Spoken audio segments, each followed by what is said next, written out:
there! Okay, for today's lesson we are going to be covering elements of drama.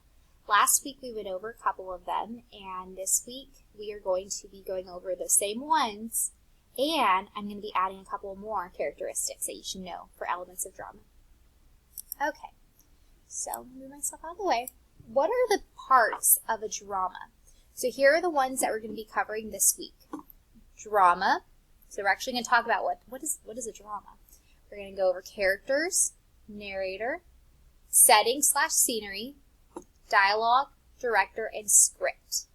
But for today's lesson, we are just going to be covering the ones that we went over last week, which were, we talked about what a drama is, we talked about characters, and we talked about setting/scenery. And I didn't use the word scenery, but we'll talk about that here in a little bit, okay?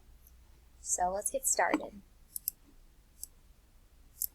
Drama. What is a drama? All right, give you a little bit of time to think about it. I know I have the definition right here, but a drama is stories that can be acted out in front of people or an audience. So for today's read aloud, grabbing the book real quick, we are going to be reading the story, The Hare and the Tortoise. And so here in a little bit, when I do the read aloud, I'm going to talk to you about it. It's very similar to the story that I read last week, The Boy Who Cried Wolf. I mean, it's not the same story, no, but it's made by the same author, and the way they wrote the book and the play is very similar, okay? So a drama, stories that can be acted out in front of people or an audience. All right, let's go to the next one, characters. Characters. So go ahead and think about, what is a character? We've talked about this in so many different times. So go ahead and think about it. What is a character?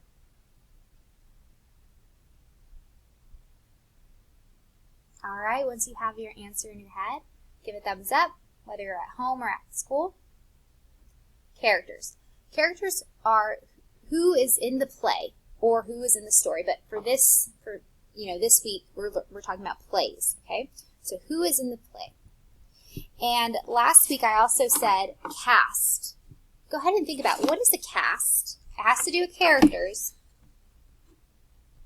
All right, once you think about what is a cast, go ahead and give a thumbs up. All right, so I have a little picture from a story from last week. Cast. Do you remember this from last week? It was from a story we read last week. All right, cast. Cast is the list of characters. So in this story, I believe the story was Monument City. Just so you can see the cover. Monument City. We had these characters, Dad, Mom, Jeff, Deb, and Grandma, and narrator, which we're going to talk about tomorrow, so I don't really want to get into that too much, but there was a narrator. This was in the beginning of the book. This right here, this list of characters, also known as cast, tells us who's going to be in the story or the play, okay? All right, the next one I want to go over, the next part of a drama is setting.